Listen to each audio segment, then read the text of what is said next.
Hello, everyone, and welcome to Snap Take. This is Glazer of Snap Judgments, the official podcast of Marvel Snap Zone.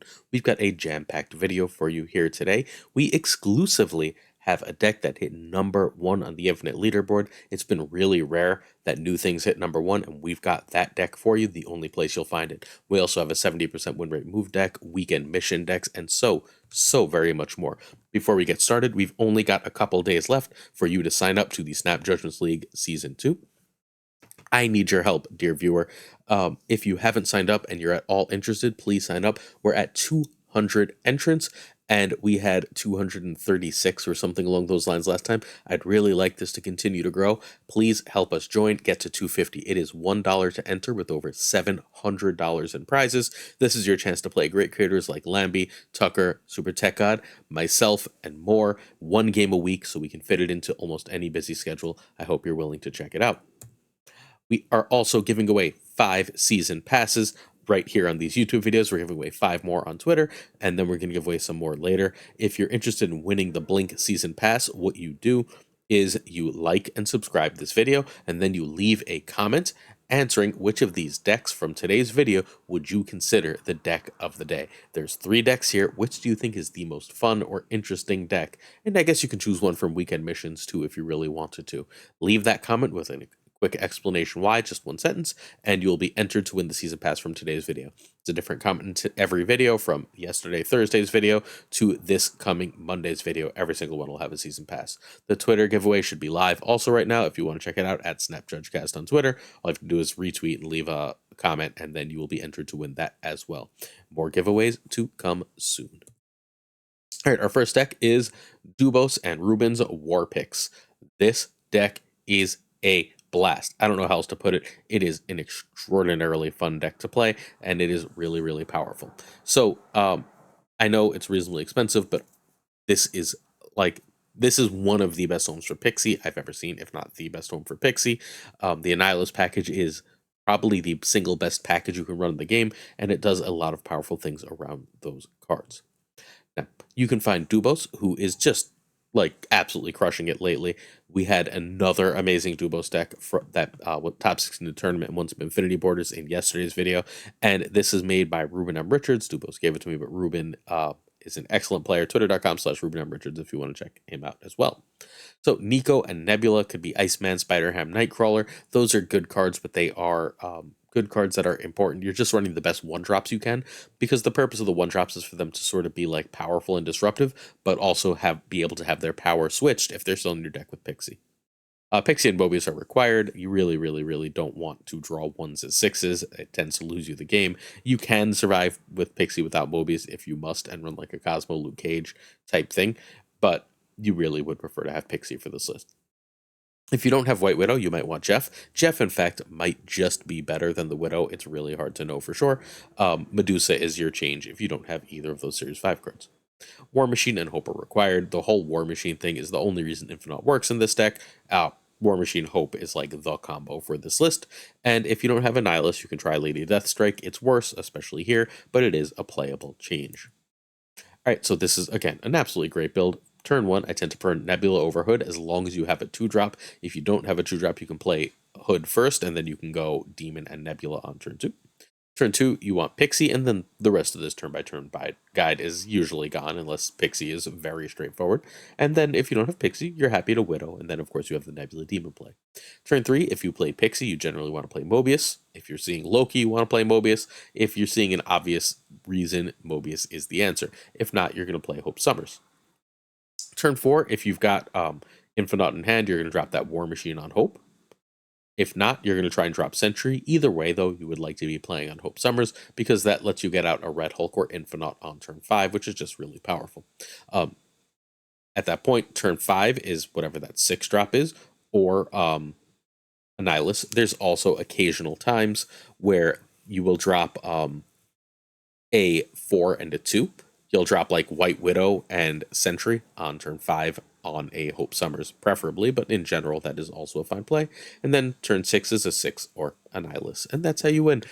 When Pixie inverts some cost, you like auto win some matches, but outside of that, this is just saying I'm going to put so much power and disruption that you're not going to be able to take it out. Take one last look at this very powerful, very disruptive deck. Again, as they're trying to fill a White Widow, they tend not to be able to compete there, get rid of that White Widow, and then also stop an Infinite. All right, please hit that sub, like, and comment button. Again, not only do you get a season pass, but it really helps us out, helps the channel grow. If you're willing to help us, we bring you 7 days of Marvel Snap content. We have exclusive top of the ladder decks and so very much more. Thank you so much for your support. If you are subbed, please continue to comment, like, and watch as long as you can. It really does help the channel an absolute ton. All right, questions of the day. David Morissette wants to know about series drops. We don't know when they're coming. It's been 4 months. It was January. I guess 5 months now as a motorcycle passes by. Sorry about that. The last series drops were the beginning of January. We were just answered on Discord that series drops news will be happening soon. Doesn't mean it's next month or next patch, but it means we will have an update relatively soon, which I think is great news. I'm going to try and analyze on the podcast, which will come out Saturday, a few of the cards we think will drop. KCH wants to know what Star Wars character should be a snap card and what its ability should be. And I'm not even going to go deep. Like, you should do the main characters, right? You should have Han, you should have Chewie, you should have Luke, you should have Leia, and you should have Darth. You should probably have the Mandalorian because he's a big deal. But I really didn't enjoy the Origin trilogy or the newer trilogy, so leaving as many of those in the past as you want is totally fine by me. Instead of answering this question in super full, we've got a custom card challenge coming up next week. I'm going to ask the custom card people to do this for me. Ryan J asks, who's excited for Blink? I was until I realized it's probably a hella card. You want to be playing a lot of big things with it.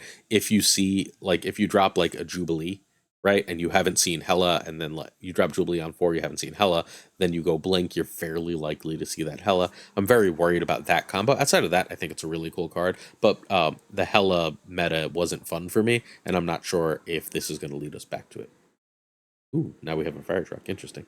All right, someone asked about conquest decks and why we don't feature more of them. Okay, so I have 2 things to say. I had a really interesting conversation with Gnome about this. Top of the ladder decks operate sort of as conquest decks. You might notice a lot of top of ladder grinders don't really like conquest. I think they get their fix for what other players get out of conquest at the top of ladder. If you've ever watched Gnome or Woody or Ava or any top ladder player stream, what happens is they match up with a lot of other top 100 players, and they generally know what they're playing. Yep, definitely a fire truck. Okay, they definitely know what they're playing. They see the name and they know who it is, whether that person's a streamer or not. So they're getting a lot of that, like, give and take. I have to strategize from turn 1 on what I think this person is probably playing, no matter what. I had this disagreement with KM multiple times. Basically, I think Legion is a tier 1 card, and I think Legion, or close enough to a tier 1 card, and he thinks Legion is extremely meta dependent. I don't think Legion always has the perfect home, but I think if you can figure out how to fit Legion in a deck, he's basically always going to steal you cubes. Well, when you're at the top of ladder, when your name is KM Best, and you're running a Legion deck, you don't get those free surprise Legion cubes, because like in a Conquest game, everyone knows you have it. Once everyone knows you have it, they can play around it, they can respect it for snaps and retreats and so on. I think top ladder decks operate fundamentally similar to conquest decks, and thus they should be considered the same idea. The other way that we really give you, I think, the best conquest decks is we cover tournaments like no one else. Monday's video had the top 16 decks of the Snap Grand Prix. Those are conquest decks. They dominated a tournament. Tournaments are harder than conquest. You should 100% go to that video and play those. Hopefully that answers your question. If you'd like your questions read out in Sunday's video, tomorrow's the podcast, please leave one in the comments. All right, Benjamin Roller has a 69% win rate with a bunch of cards. The new that are like old. The newest of these came out last October, which feels like a million years ago. I think Nico and Elsa were both October cards, and everything else here is kind of old. But this deck absolutely slaps. 69% in 105 games in Infinite is huge. This is one of the best and simplest move decks you can play because Angela and Elsa work very, very, very straightforwardly. And now someone's banging on a door next to me. Apparently this video is going to just be the video of background noise.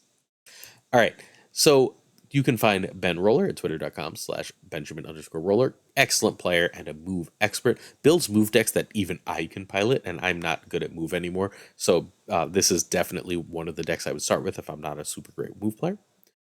Ghost Spider, or Nico is better, can be Doctor Strange, but you need one of the two. You need Elsa for the deck, and Silk can be Jeff, but it really can't be anything else. You can like try Nightcrawler for one of these cards, but Nightcrawler doesn't feel nearly as good. All right, so turn 1 is a pass. Turn 2 is Craven or Angela, usually, and that's better than Dagger or Silk. You want to get the setup cards down early.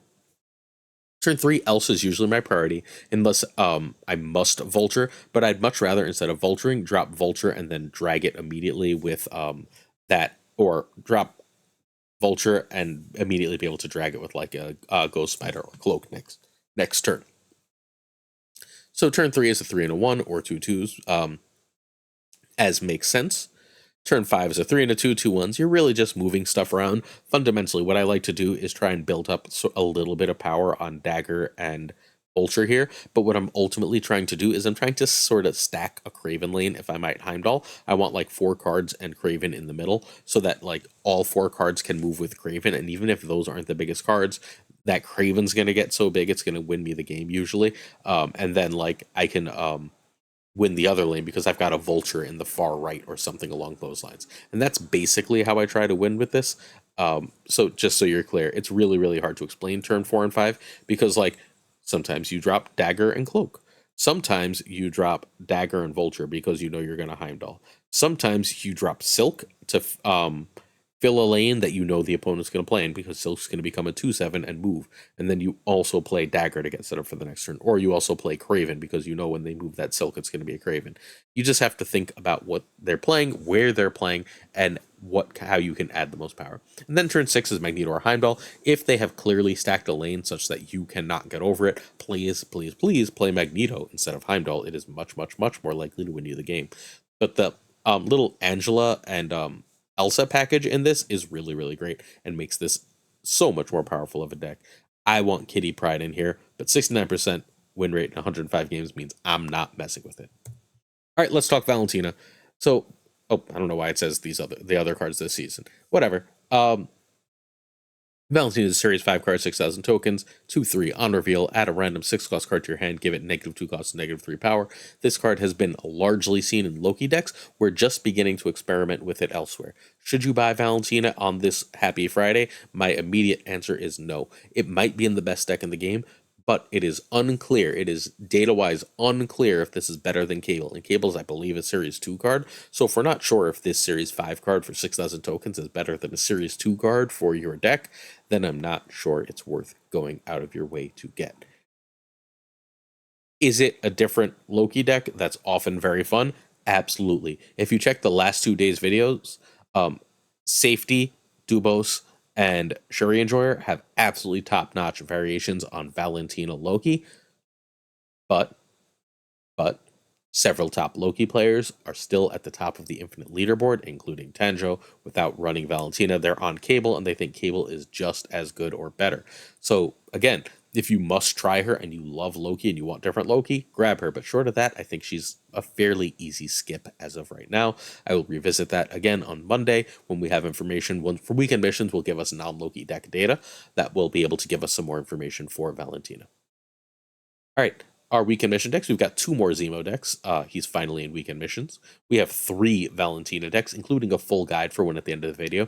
Spoiler, that's the #1 ranked deck. Yeah, Valentina is in the #1 ranked deck, and it's not Loki. And then we've got 1 deck with both, but you can't. But you can just jam both Zemo and. Excuse me. You can jam both Zemo and Valentina and Loki and probably be fine if you want a second way to just get rid of all these cards. Cool.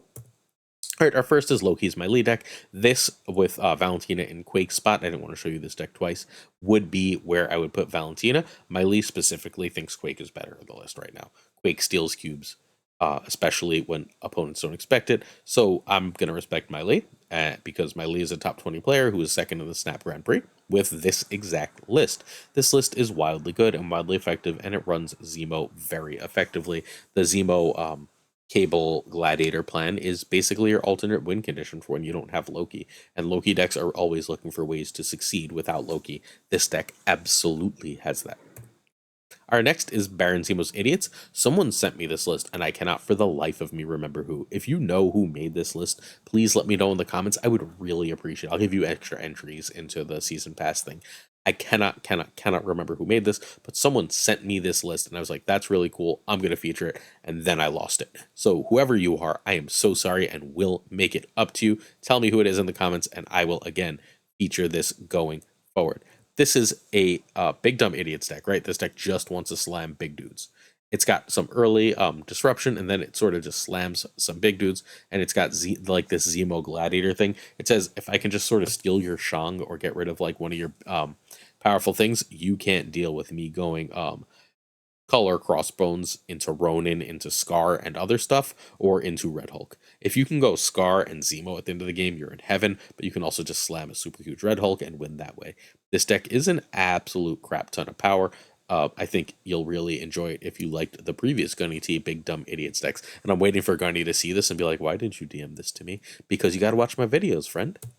All right, next up we have Black Dama. This deck, if you want to see gameplay, Prashawn has a video out on it with an interview on Black Dama about it. This is a really cool Loki list that's running Valentina and Grandmaster. Grandmaster here is hilarious. Grandmaster hitting Valentina is amazing. Grandmaster hitting Gladiator is often hilarious. Grandmaster hitting Shang-Chi is often great. It's even kind of pretty good for Coulson sometimes. Like, this is the trick here is fundamentally Grandmaster. Everything else is fairly standard Loki except Spider-Ham. Spider-Ham is just your extra disruption card. It's also not the worst Grandmaster target in the world if they play the damn pig. So if the pig is something cheap and they drop it, then you can always Grandmaster that. You don't really want to. Spider-Ham is 1000% a swing card, but Grandmaster in this version of Loki is completely hilarious. You might realize this looks fairly similar to the Miley version. Yes, it does. A lot of these Lokis are centering around just like the four-ish cards they change from the overall package. Next up, we have our homie Tucker, the Pirate King himself, made a YouTube video, again, if you want some gameplay, about this Dino Hawk. This Dino Hawk list is our classic Devil Dinosaur Dark Hawk list, except it's got Valentina, because Valentina gives you an extra big thing to hit, an extra really good Iron Lad hit. Outside of that, it's got, like, the Rocks package of Korg Rock Slide, right? But besides that, what it's running, it looks like a Loki package. That's because the Loki package was, prior to Loki being in the game, a Devil Dinosaur. It's got that Devil Dino package, / Loki package of Quinjet, Cable, and Coulson. Nico here is just a totally extra card that, because she's powerful, not a required card. But like, even the copy of Korg is really strong. So like, or a copy of Quinjet can be really strong. Doubling Valentina to get an extra 6-drop for 4 can be really strong. Having all these optionality is good, as are just being able to slam big dumb idiots like Devil Dinosaur and Darkhawk. So this is a very cool, very powerful deck. Props to Tuck for what is probably my second favorite Valentina non-Loki deck. We're again going to get to my first favorite shortly.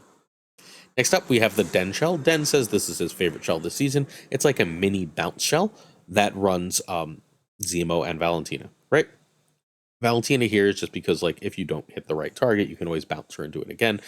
You've got the mill package with Yondu, Cable, and Zemo, and Gladiator that you can use to get rid of their cards. You've got the Annihilus package to get rid of their stuff. And between Annihilus and Death Strike, you should be able to make sure that you're not suffering from either that Void or that Hood, which is extremely powerful. I love the Shadow King ad here. Shadow King's really great. We're seeing a ton of Angela. A lot of the best Loki decks are running Angela. Being able to Shadow King or re-Shadow King when it does not negatively affect any of the cards in your deck is also very strong. This is a very cool shell and a very cool way if you want to just get your weekend missions done with one deck. Finally, we have the deck that hit number 1. But calls this free stuff. But hit number 1 with this. He is number 2 as of recording in a dogfight for number 1 with Tanjo and Crazy. And this is a really, really interesting list. This list started as the KX4N list that we talked about, I want to say sometime late last week, and has become this list from Butt with like 4 or 5 different cards. It's very cool. It's a Zemo list. Sorry, I think I called it a Valentina list because my brain is fried. It's been a long week of work. So, but this is a very cool Zemo list. It is running your standard Zemo mill package. Thankfully not running Yondu because Yondu is very meh, but it could run Yondu because death getting cheaper is a major feature of this deck. It's also got, like, this deck fundamentally wants to say, I've got a cheap Death and Mockingbird and all these other things to do with those cards, right? I'm playing ahead of rate. I can disrupt you with Annihilus. I can kill your stuff with Death Strike. I can mill you out, and then I've got a ton of cheap power. If you can get rid of, and it's totally reasonable with Gladiator and Mill to get rid of the opponent's to get rid of that opponent's Mobius before they draw it, you are in heaven. Cable 2. It's very cool. So Butt is the number 3 ranked player playing this. You need Baron Zemo for this list. Gladiator can be Jeff, Medusa, Polaris, or Red Guardian. It could even be Yondu. Any Deathstrike and Mockingbird are all needed. Alright, must play if you can. If you have access to these cards, please try this list. I managed to play this list for all of like 3 games. I won those 3 games. It felt unreal. So turn 1, Hood over Squirrel Girl is the general rule. I like to make sure I have access to my demon, and you have 2 ways to get rid of the Hood, so I don't really feel worried about ruining it. Turn 2, you want to get out Cable, and that's generally better than either ones. Turn 3, Gladiator before Zemo. Now, Gladiator is going to take a random card. If you play Zemo first, Gladiator is more likely to fail, right? Because Zemo is going to pull a low card that Gladiator would probably kill. You don't want that to happen, so you'd rather Gladiator first in games you're going to play both. You can Zemo and then just not Gladiator just fine, though. Then Mockingbird, if you played that Squirrel Girl and have access, is perfectly fine on 3. A 3/9 is pretty damn good, as is a 3/8 Gladiator. Turn 4 is usually Sentry. You can also do a 3 plus a 1. For example, if you if you went Hood into Cable into Gladiator, Zemo and Squirrel Girl make some decent sense here, because that's going to get you into Mockingbird. You can also just drop your Mockingbird. If you got that demon out, it'll cost 4. Or if you Sentry, that's also a reminder going to make that Mockingbird cheap. So turn 5 is usually Death Strike or Annihilus, and turn 6 is Death and other things. If your Death is cheap enough because you end up finding time, that 3 and 1 could be Killmonger and Squirrel Girl to get 3 to 5 cards off the board, including your enemy's cards, that feels really, really great too. Alright, one last look at this list. This list is, again, incredibly powerful. Thank you so much to Butt for giving this to us. You should play this list. It is really good, and straight up, this is really good into Loki. Loki does not like Lady Deathstrike. Loki does not like this form of mill. And if that Loki doesn't have Mobius, and a lot of Lokis are cutting Mobius right now, you're in heaven. And if they do run Mobius, well, make sure you Lady Deathstrike it away. Cool? Alright. Certain tiers of support on our Patreon come with on-air thanks. We've got Abigail Giesland, Mandatory Burnout, Cables, David G. Wingfield, Direwolf. Hey, Direwolf, sign up for the tournament, man. LAB, always kind. Fathor Newman, who you should definitely check out on YouTube. Good Dog Gamer. This is the Way. Hello, Scotland. Ink, Jane Everett, JD McDonaldinho, get on Twitch. Caretixley, great questions. Hoyray, Hierophoros, The Goat Seeker, Denman Falcon, Doku, Philip Ratkovich, Haplo, Kenny Loggins of The Danger Zone, Rob Silverman, Juan Diego Lebed, The Bizza, X-Force V, Skippy G, Snap Judgments League Season 1 Champion, Tommy Nyquist, Black Dahlia, The Great Kazoo, Jessica Gamble, Ryan Wood, Kevsey Hoda, Luna Chris, Louis Antunes, Mod Supreme Models, Brian Kaufman, hello, Tristan H. Martin, how do you do? Fuzzy Dunlop, hi, Spectrumix, morning, Hoot, hello, Matt H. So Matt H. and I just had a conversation that I am now struggling to remember. It has been a long day, but I remember really smiling at Matt H. So hi, Matt H. DJ Mikey Hijinks, No Flex, Ocularis, Craig Sterry, Pretty Damn Chill, Seamus, Spike Jones, Two Ties, the Pirate King Tucker, who was featured earlier this video, the homie Min, Rito in Disguise, hope he's doing well, miss you Min, shoot me a message. And of course, Gunny T, where the T stands for get us to 250 for this tournament. Thanks so much for watching. Appreciate y'all. Hit that sub, hit that like, hit that comment. Check out the Patreon. We'll see you tomorrow for the podcast. Peace.